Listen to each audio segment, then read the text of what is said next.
नमस्कार साथियों, स्वागत है आप सभी का आपके अपने YouTube channel intelligent training academy पर। जैसा कि आप सभी जानते हैं, अपने MPGK के क्वेश्चंस चल रहे हैं, उसमें मैं आपको करवा रही हूँ प्रीवियस ईयर के क्वेश्चंस।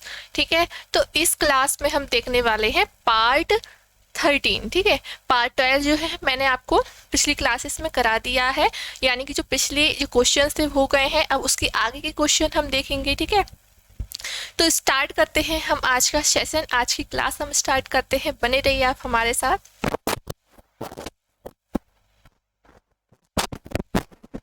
उससे पहले अगर हमारे चैनल को सब्सक्राइब नहीं किया हो तो जल्दी से जाकर सब्सक्राइब कर लीजिए, क्योंकि इसी तरीके की शानदार क्लासेस आपके लिए लगातार इसी चैनल पर प्रोवाइड करवाई जाती हैं।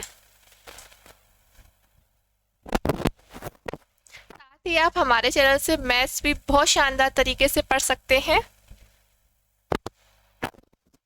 ये हमारा है Telegram channel intelligent training academy. अगर इसमें ज्वाइन नहीं हुए हो तो जल्दी से जाकर ज्वाइन हो जाना, क्योंकि यहाँ पर आपको जो भी पढ़ाया जाता है वो डेली क्लासेस की PDFs मिल जाती हैं।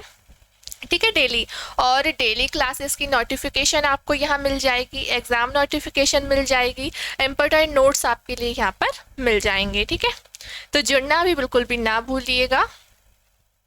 लिंक इसकी आपको डिस्क्रिप्शन में मिल जाएगी। ये हमारा ऐप है साथियों, ITA government job preparation app. इसको अपने फ़ोन में ज़रूर से इंस्टॉल कर लीजिएगा, क्योंकि यहाँ पर आपको मिलता है बहुत सारा स्टडी मटेरियल, बहुत सारे टेस्ट।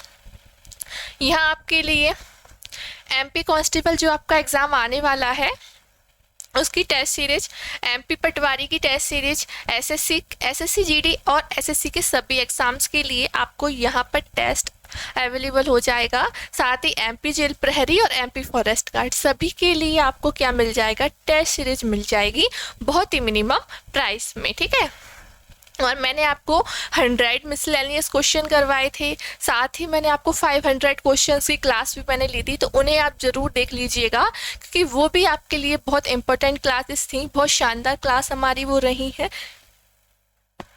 देखिएगा, जो वो क्वेश्चन है जो मैं आपको पिछली क्लासेस में करा चुकी हूँ। हम एक क्वेश्चन से कई सारे क्वेश्चंस हम देख लेते हैं जो हमें लगता है इम्पोर्टेंट।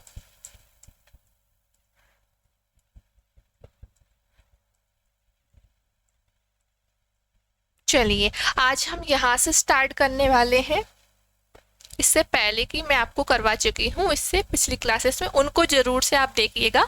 कंप्लीट प्लेलिस्ट आपकी बनी हुई है। ठीक है, चलिए स्टार्ट करते हैं आज का क्वेश्चन।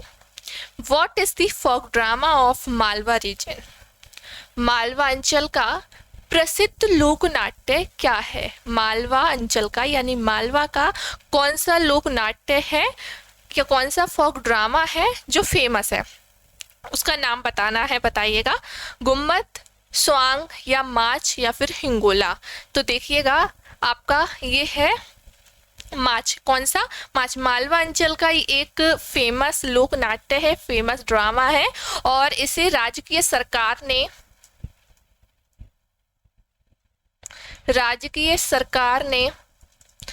राजकीय नाट्य घोषित किया। राजकीय नाट्य घोषित किया हुआ है।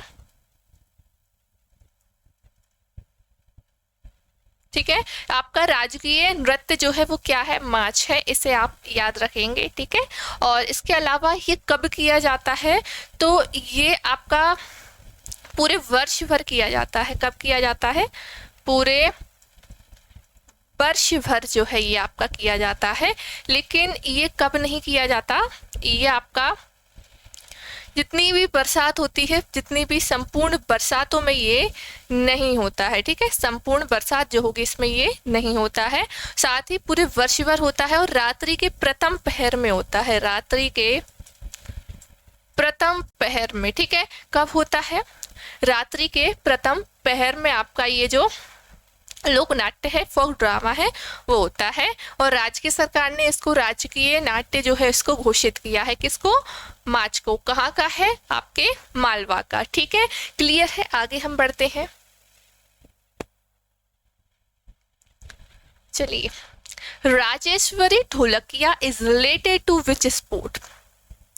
राजेश्वरी ढोलकिया का संबंध किस खेल से है? राजेश्वरी ढोलकिया का संबंध किस खेल से संबंधित है बताइएगा। हॉकी, क्रिकेट, टेनिस या फिर टेबल टेनिस, किससे संबंधित है ये आपके महिला क्रिकेटर में आती हैं। ये है आपकी एक क्रिकेट से ये संबंधित है, ठीक है। कौन से खेल से? क्रिकेट से। चलिएगा next question. Which of the following application is launched in MP related to the educational work for teacher? Madhya Pradesh सरकार ने शिक्षकों की शैक्षणिक संबंधी जानकारी के लिए कौन सी मोबाइल एप्लीकेशन का शुभारंभ किया था? किसके लिए? टीचर्स के लिए, जिनसे क्या रहे, उनको आसानी रहे, सारी चीज उसमें मिल जाए। तो एक एप्लीकेशन की शुरुआत की थी। वो एप्लीकेशन का हमें नाम बताना है, बताइएगा। गवर्नमेंट एजुकेशन, टीचर वेलफेयर या फिर एम शिक्षा मित्र या फिर शिक्षा सहायता। क्या कौन सी एप्लीकेशन लॉन्च की थी टीचर्स के लिए? ये की थी आपकी एम शिक्षा मित्रा। कौन सी की थी? एम शिक्षा मित्रा, ठीक है। याद रखेंगे हम ये। आगे चलिए।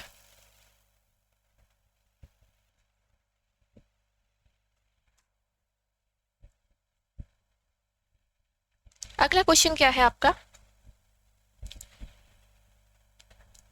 On which rivers is Chuliya waterfall is situated? Chuliya जलप्रपात किस नदी पर स्थित है बताइएगा। सोन नदी, चंबल नदी, बेतवा नदी या फिर छिप्रा नदी। तो किस नदी पर है आपका चूलिया जलप्रपात? तो याद रखिएगा ये है आपका चंबल नदी पर है, ठीक है।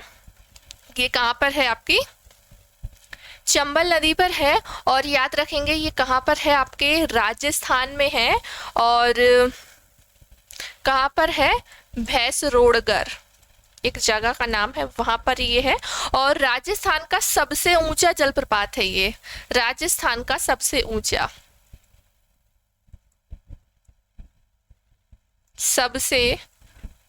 जलप्रपात है। सबसे ऊंचा जलप्रपात किसका? राजस्थान का, याद रखिएगा।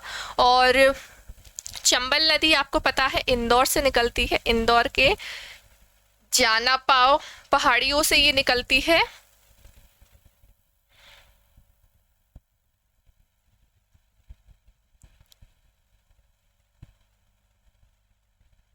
जानापाव पहाड़ी से ये निकलती है। कहाँ? महू, है ना, इंदौर के महू में, ठीक है। और ये आपकी कहाँ पर जाके मिल जाती है? उत्तर प्रदेश के इटावा में, यमुना में।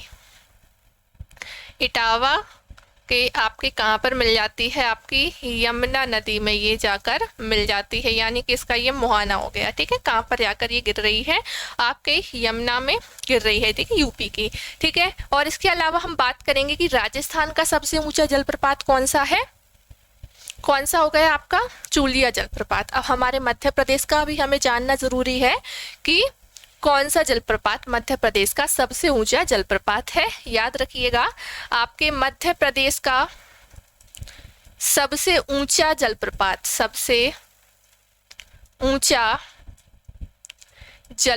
कौन सा है? बहुती जलप्रपात कहाँ पर है आपके?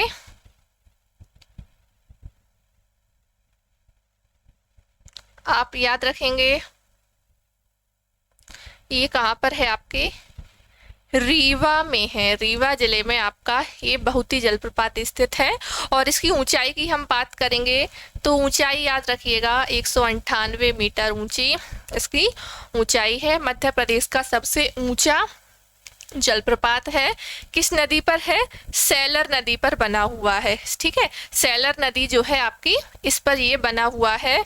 और सेकंड हम यहाँ पर लिख लेते हैं, यानी कि आपके दूसरे नंबर का, मध्य प्रदेश का दूसरे नंबर का सबसे ऊंचा जलप्रपात। तो आप याद रखेंगे दूसरे नंबर पर आता है आपका चचाई जलप्रपात, चचाई वाटरफॉल आपका, ठीक है। चचाई जलप्रपात ये भी आपका रीवा में है।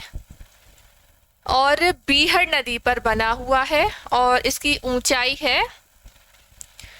ऊंचाई आप याद रखिएगा 130 मीटर है। ठीक है, आप समझ लीजिएगा, याद कर लीजिएगा, लिखने की ज़रूरत नहीं है आपको, ऐसे समझ में आ जाएगा। ठीक है, तो याद कर लीजिए आप। तो पहला जो है आपका, पहला ऊंचा कौन सा हो गया आपका बहुती जलप्रपात मध्य प्रदेश का, 198 मीटर इसकी ऊंचाई है और दोनों ही रीवा में है, फर्स्ट और सेकंड जो है दोनों ही रीवा में है। ठीक है, बहुती आपका किस नदी पर है? सेलर नदी पर है। और आपका चचाई जलप्रपात किस नदी पर है? बीहड़ नदी पर है। ठीक है, इसकी ऊंचाई है 198, उसकी ऊंचाई है 130 मीटर। ठीक है, चलिएगा आगे हम बढ़े।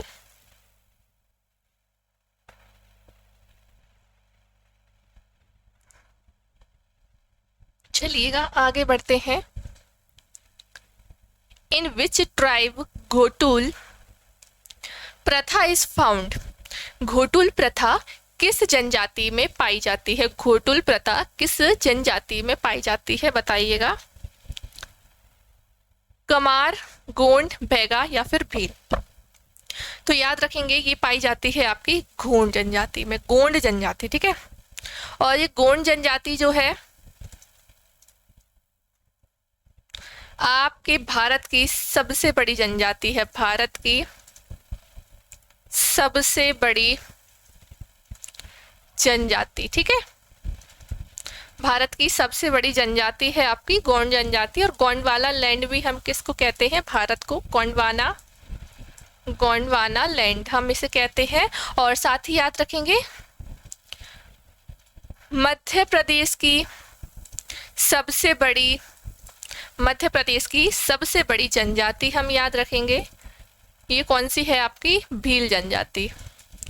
और मध्य प्रदेश की दूसरी सबसे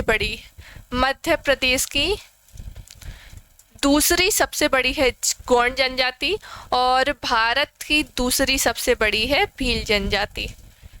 ठीक है, याद रखिएगा इसको, इम्पोर्टेंट क्वेश्चन है आपका। आगे बढ़ते हैं।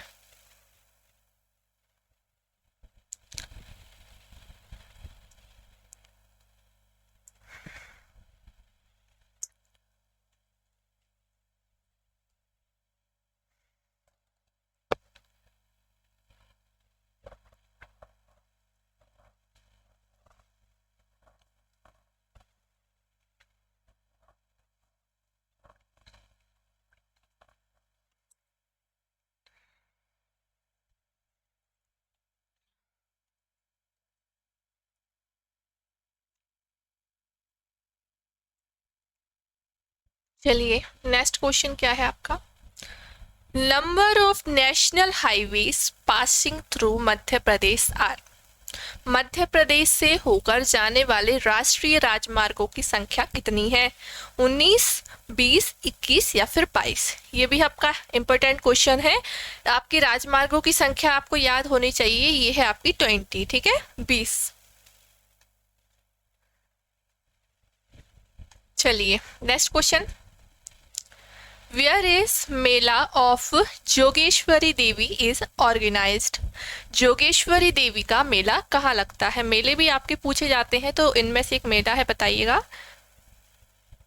जोगेश्वरी देवी का मेला कहाँ पर लगता है बताइए। शाहजहांपुर, शौडलपुर, होशंगाबाद, चंदेरी गुना में नहीं, आपकी अशोकनगर में आती है, और या फिर दामोनी सागर। तो ये आपका जोगेश्वरी देवी का मेला जो है आपका कहाँ पर लगता है?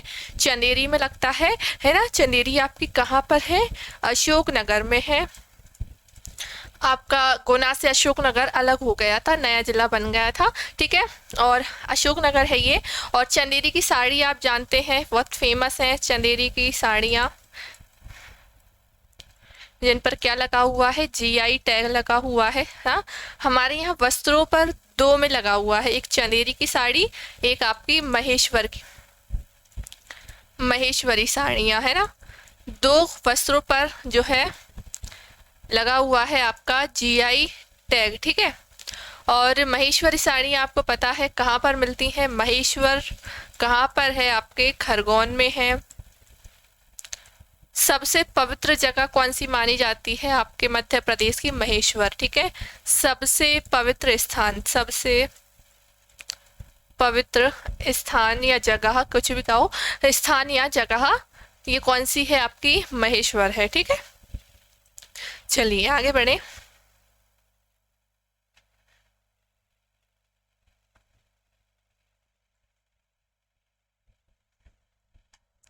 चलिए, which of the following is state tree of Madhya Pradesh? Madhya Pradesh का राजकीय वृक्ष कौन सा है? मध्य प्रदेश का राजकीय वृक्ष कौन सा है बताइए? आम, पीपल, बरगद या फिर अशोक? तो आपके यहाँ का जो राजकीय वृक्ष है वो क्या है आपका? बरगद का पेड़ है। ठीक है, और आम आप फल है, आम आपका राजकीय फल है। ठीक है, बरगद, जो बरगद का पेड़ है, इसको मध्य प्रदेश का राजकीय वृक्ष, मध्य प्रदेश का राजकीय वृक्ष कब बनाया गया था? तो हम याद रखेंगे 1981 में। कब? 1981 में बनाया गया था। साथ ही जो आपका आपका बरगद का पेड़ है वो आपके राजकीय चिन्ह, मध्य प्रदेश का राजकीय चिन्ह आपको दिख रहा होगा। इसमें जो अशोक स्तंभ है, अशोक स्तंभ के पीछे जो है आपका क्या है? बरगद का पेड़ है। ठीक है, बरगद का जो है ये पेड़ है। ठीक है, हम देखते हैं, हम इसको और जानते हैं अच्छे से कि ये क्या है। इसमें देखिए जो आपको स्तूप दिख रहे हैं, इनकी संख्या कितनी है? 24। कितनी है? 24 स्तूपों की आपकी संख्या है। ठीक है, इसके बाद इसमें एक सर्कल बना हुआ है, आपको दिख रहा है। साथ ही आपको दोनों साइड दिख रहा होगा, तो दोनों साइड आपकी मध्य प्रदेश की फेमस जो फसलें हैं आपकी, धान की बालियां और गेहूं की बालियां हैं आपके दोनों साइड। ठीक है, और पीछे बरगद का पेड़ आपका है, आगे आपका अशोक स्तंभ, ऊपर आपका लिखा हुआ है मध्य प्रदेश शासन, नीचे आपका लिखा हुआ है सत्यमेव जयते। ये हमारा है मध्य प्रदेश का राजकीय चिन्ह। ठीक है, हमारे राज्य की पहचान किससे हमें समझ में आती है? हमारे किससे? राजकीय चिन्ह से। ठीक है, तो ये आपका एमपी के राजकीय चिन्ह है। ठीक है,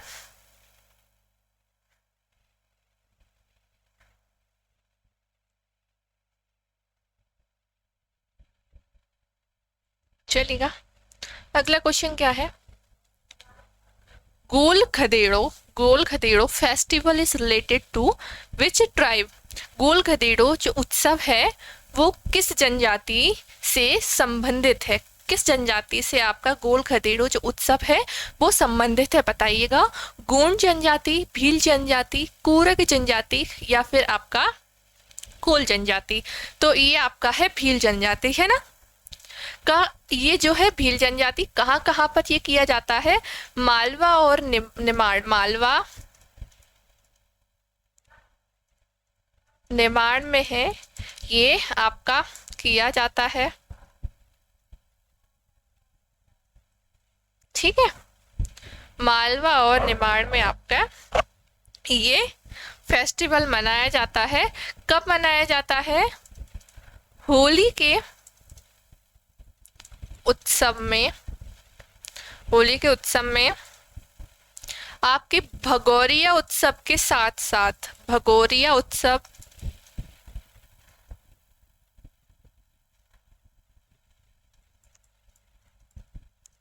साथ में मनाया जाता है।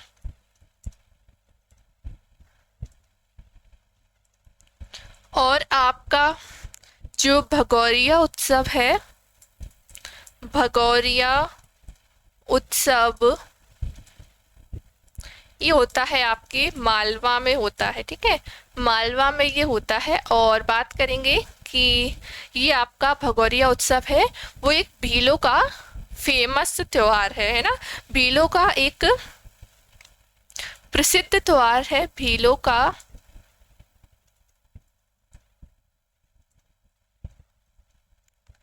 प्रसिद्ध त्योहार है। ठीक है, भीलों का प्रसिद्ध त्योहार आपका है ये।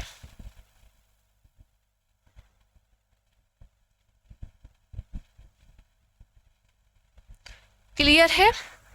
मालवा और निमाड़ में होता है गोल गधेड़ो, भील जनजाति द्वारा ये होता है, ठीक है, भील ट्राइब द्वारा। और होली के उत्सव में भगोरिया उत्सव के साथ साथ ये उत्सव मनाया जाता है, ठीक है। चलिएगा आगे बढ़ें।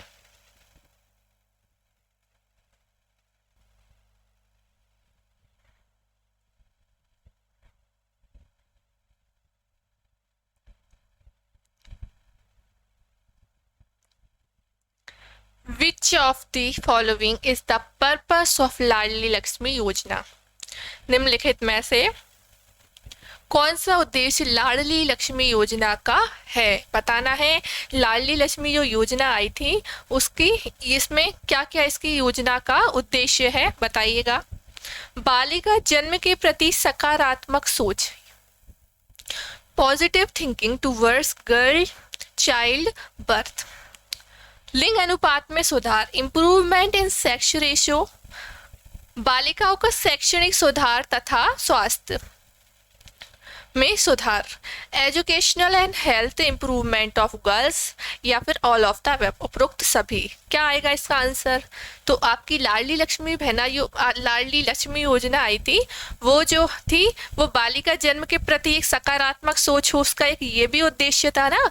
और फिर लिंग अनुपात में सुधार होगा इससे, उसका ये भी उद्देश्य था। और क्या था? बालिकाओं का जो शैक्षणिक सुधार हो और उनमें स्वास्थ्य भी उनका ठीक रहे, है ना, ये भी उसका एक उद्देश्य था। तो इसका क्या आंसर होगा? उपरोक्त सभी इसका आंसर होगा, है ना।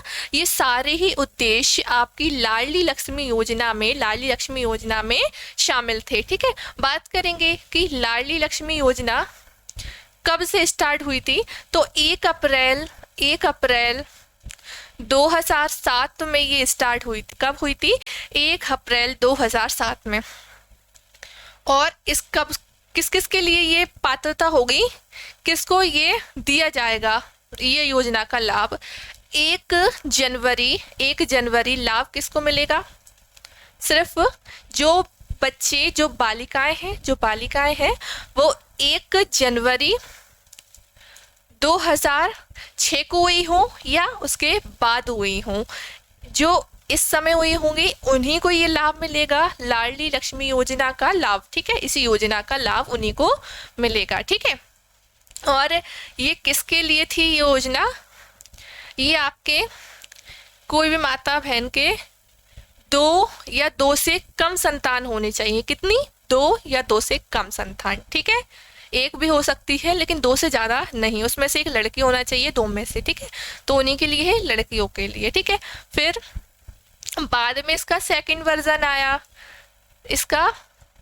वर्जन आया, यानी लाडली लक्ष्मी योजना का ही दूसरा रूप इसका आया था अक्टूबर 2021 में। कब आया था?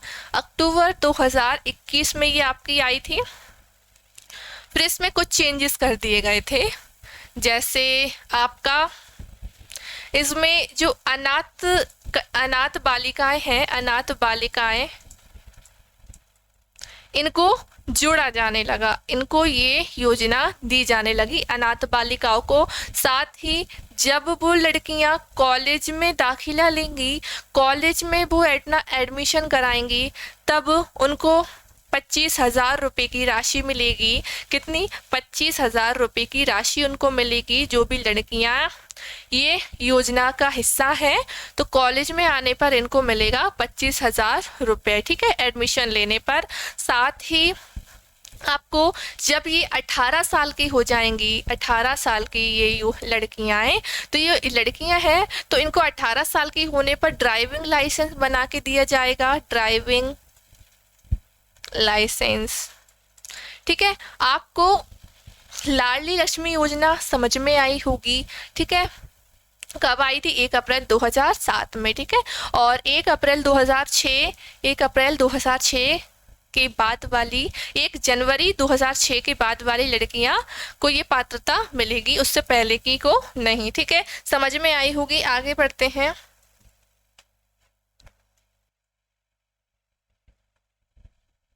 चलिएगा आगे। In which district Bilowa caves are found in MP? Madhya Pradesh में बिलोवा की गुफाएं कहाँ पर स्थित हैं, किसकी, विलोवा की जो गुफाएं हैं वो कहाँ पर स्थित है, सीहोर, रायसेन, देवास या फिर ग्वालियर।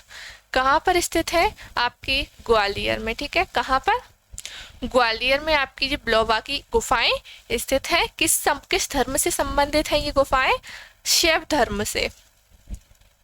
शैव धर्म आप जानते होंगे, शैव धर्म आपका जिसमें सिर्फ शिव भगवान की पूजा की जाए वही होता है आपका शैव धर्म, ठीक है।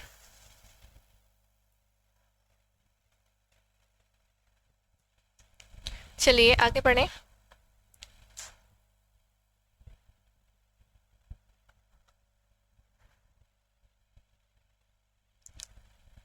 Alha Udal described in folk texts was the commander of।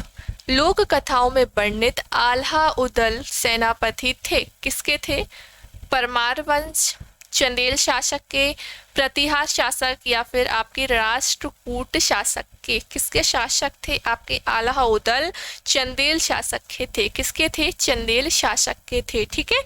आगे बढ़िएगा।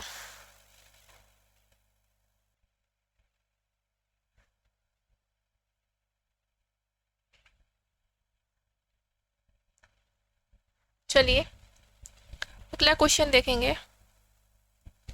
विच fort is called the Gibraltar of east.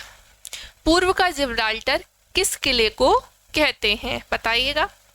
धार के किले को, ग्वालियर के किले को, असीरगढ़ के किले को या फिर रायसेन के किले को, बताइए। किस किले को कहते हैं पूर्व का जिब्राल्टर, जिब्राल्टर ऑफ ईस्ट।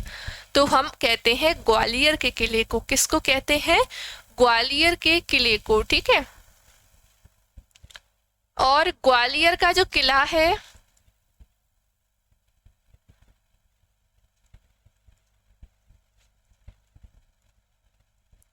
ये बनवाया था आपके सूरज सेन ने। किसने बनवाया था, सूरज सेन ने 525 ईस्वी में। कब बनवाया था, 525 ईस्वी में ये आपकी ग्वालियर का किला बनवाया था, ठीक है। यहाँ पर इसके अंदर और भी चीजें हैं, जैसे आपका गोजरी महल है, मान मंदिर, तेली मंदिर, सहस्त्रभाव मंदिर। जैसे मैंने आपको बताया था, ये क्वेश्चन भी आया था सहस्त्रभाव मंदिर के नाम से। तो सास बहु मंदिर कहाँ पर है, आपके सास बहु मंदिर। तो सास बहु मंदिर नहीं, ये आपका सहस्त्रभाव है। क्या है, सहस्त्रभाव, ठीक है। भगवान विष्णु का एक रूप है, उसी की यहाँ पर, उसी से संबंधित है, उसी को ये समर्पित ये मंदिर है। उसी को हम क्या कहेंगे, सास बहु मंदिर, जो कि कहने में आ गया, लेकिन जो रियल नाम है वो क्या है इसका, सहस्त्रभाव, ठीक है। और आपकी एक इम्पोर्टेंट बात याद रखेंगे, मध्य प्रदेश का सबसे बड़ा जौहर कुंड, सबसे बड़ा जौहर कुंड कहाँ पर है, इसी किले में है, ठीक है, इसी किले में है। आपको दिख जाएगा जब आपको पीडीएफ ये मिलेगी, ठीक है। तो आपको कितनी चीजें क्लियर हुई यहाँ से। पूर्व का जिब्राल्टर हम किसको कहते हैं, ग्वालियर के किले को।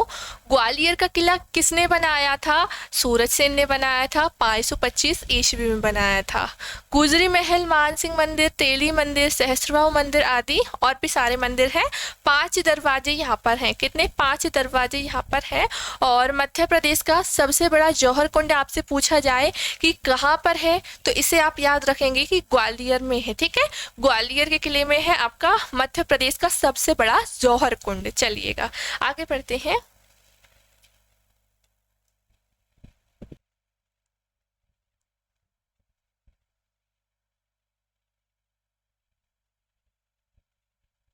चलिए आगे क्वेश्चन देखें। How many times president rule was imposed in Madhya Pradesh. Madhya Pradesh में राष्ट्रपति शासन लगाया, कितनी बार लगाया जा चुका है। राष्ट्रपति शासन जब लग जाता है तब तब और कोई काम नहीं करता पॉलिटिक में। जो सब राज्य व्यवस्थाएं हैं वो कौन चलाता है, वो सिर्फ प्रेसिडेंट चलाता है, यानी कि राष्ट्रपति जो है वो चलाता है, ठीक है का। तो बताइए मध्य प्रदेश में कितनी बार लग चुका है, 3 बार, 4 बार, 2 बार या फिर 5 बार। ये भी आपका इम्पोर्टेंट क्वेश्चन है, इसे भी आप जरूर से याद रखिएगा। तो मध्य प्रदेश में राष्ट्रपति शासन कितने टाइम लगा है, याद रखेंगे 3 टाइम लगा है, ठीक है। अब पहला आपको मैं बता देती हूँ कब लगा। पहला लगा है आपका 1977 में, सेकंड हम याद रखेंगे यानी दूसरा आपका 1980 में लगा था, और तीसरे को हम याद रखेंगे कि 1992 से 93 तक लगा, यानी कि सबसे लंबा, यानी कि आपका 1992 से 93, यानी कि टोटल 1 साल, पूरा 1 साल लगा था राष्ट्रपति शासन काल, ठीक है। कब लगा था आपके 1992 से 1993 में, ठीक है।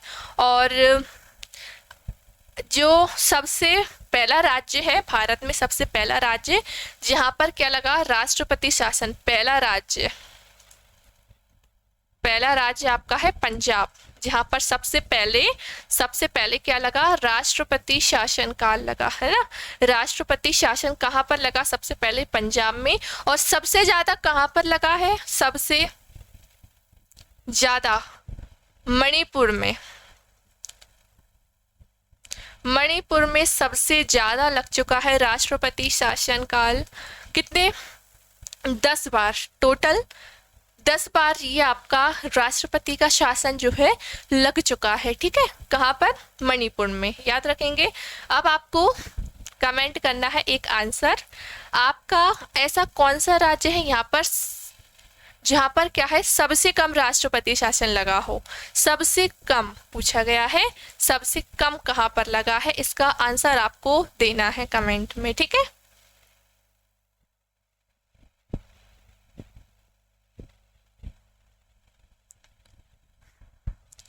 where is the maximum temperature is recorded in मध्य प्रदेश। मध्य प्रदेश में सर्वाधिक तापमान कहाँ पर अंकित किया जाता है, सबसे ज्यादा जो तापमान है, जो गर्मी है, सबसे ज्यादा किस स्थान पर पड़ती है बताइएगा।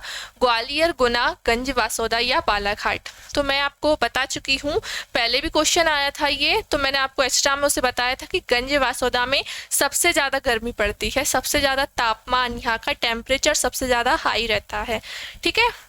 कहाँ पर, गंजवासौदा में, विदिशा में आपका आता है, ठीक है। कहाँ आता है, विदिशा में आता है। चलिए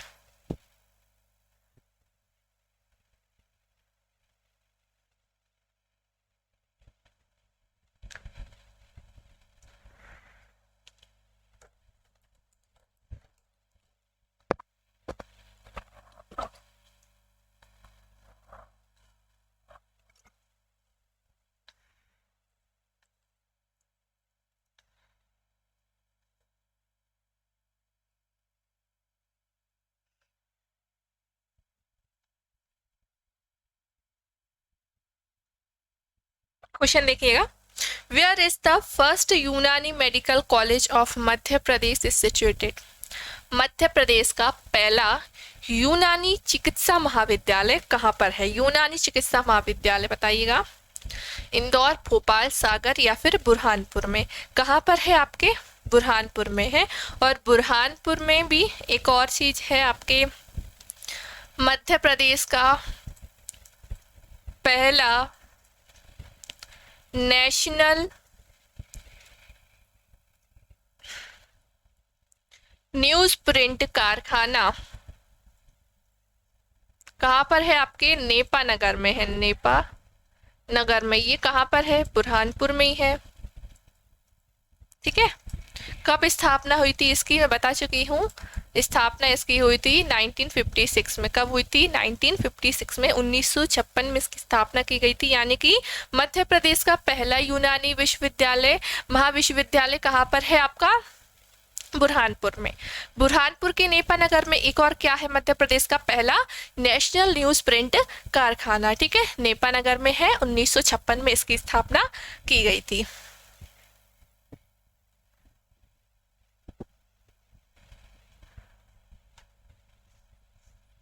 चलिएगा। Archaeological site Kayatha situated near which city?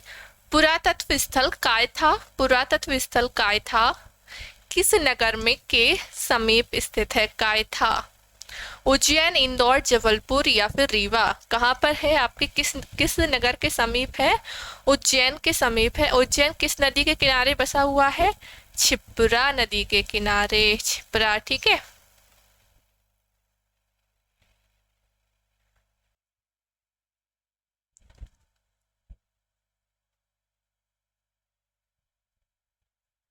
चलिएगा। Most literate district of MP is? Madhya Pradesh का सर्वाधिक साक्षर जिला है। मध्य प्रदेश का सबसे ज्यादा साक्षर वाला जिला कौन सा है? भोपाल, जबलपुर, इंदौर या फिर रीवा? तो पहले नंबर पर आता है आपका जबलपुर, सेकंड पर आता है इंदौर, ठीक है, और थर्ड पर आता है आपका भोपाल। ठीक है। और सबसे ज्यादा ये साक्षर वाले जिले हैं। ठीक है। और आपके मध्य प्रदेश की साक्षरता दर कितनी है?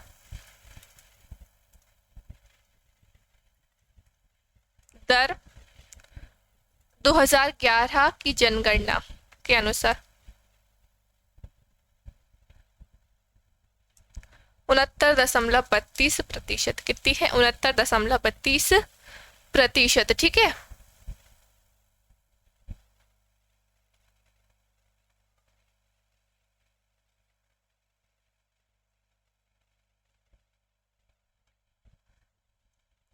Population destiny of MP census 2011।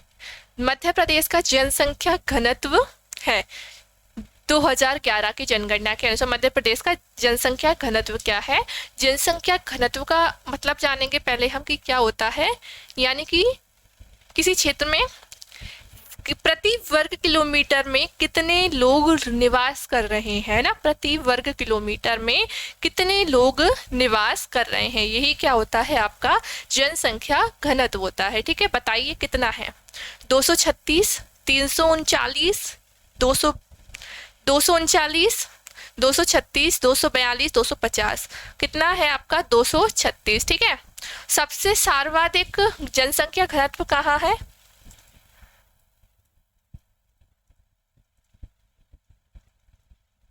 आपके भोपाल में है। और सबसे कम यानी कि आपका न्यूनतम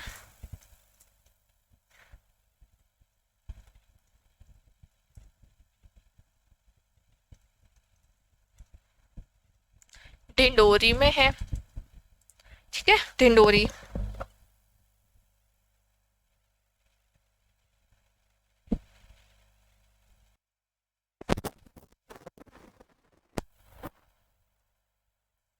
the fair of Nagaji is held is which district? Nagaji का मेला किस जिले में लगता है? भिंड, मुरैना, गुना या रीवा? तो ये नागाजी का मेला लगता है आपके मुरैना में। ठीक है।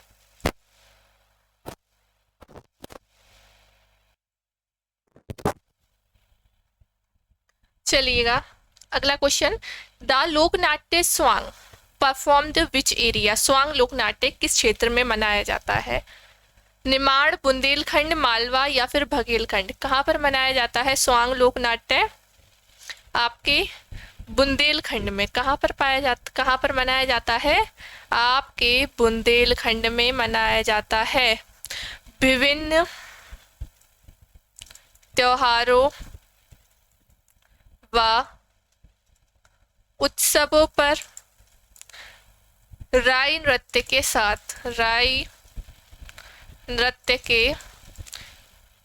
के बीच में ये किया जाता है कि बीच में किया जाता है। ठीक है। विभिन्न त्योहारों एवं उत्सवों पर राई नृत्य के बीच में ये परफॉर्मेंस इसकी की जाती है। किसकी? स्वांग लोकनाट्य की ना, स्वांग लोकनाट्य की। राई आप जानते हैं मध्य प्रदेश का राजकीय नृत्य है। ठीक है। और ये इसकी विषय वस्तु क्या होती है? ये सामाजिक घटना पर आधारित होता है। सामाजिक घटना पर आधारित होता है। ठीक है, ठीक है, विषय वस्तु इसकी क्या हो गई, सामाजिक घटना पर आधारित। ठीक है, चलिए आज की क्लास हम यहीं समाप्त करते हैं। इसके आगे के क्वेश्चन आगे की क्लास में होंगे। जब तक के लिए आप इन्हें बिल्कुल अच्छे से पढ़ लीजिएगा, अच्छे से याद कर लीजिएगा। पीडीएफ इसकी आपको, ये क्लास वाली पीडीएफ जो है आपको कहाँ मिलेगी, हमारे टेलीग्राम चैनल पर मिल जाएगी, इंटेलिजेंट ट्रेनिंग एकेडमी। आप चाहे तो टेलीग्राम पर भी सर्च कर सकते हैं, वहाँ मिल जाएगी, या नीचे डिस्क्रिप्शन में आपको लिंक दी गई है, आप वहाँ से डायरेक्ट ज्वाइन हो सकते हैं, है ना। तो इसमें ज़रूर से आप ज्वाइन हो जाएगा, जिससे आपको ये क्वेश्चन मिल जाए, ये लिखा हुआ है, सब कुछ आपको मिल जाए, इधर उधर भटकने की ज़रूरत ना हो, सब कुछ आपको याद हो जाए। ठीक है, तो मैंने आपसे जो क्वेश्चन पूछा है उसका आंसर मुझे ज़रूर से दीजिएगा कमेंट में। तो मिलेंगे अगली क्लास में। वीडियो पसंद आई हो तो लाइक कीजिए, चैनल को सब्सक्राइब कीजिए, ज़्यादा से ज़्यादा शेयर कीजिए। मिलेंगे अगली क्लास में, पढ़ते रहिए। Thank you.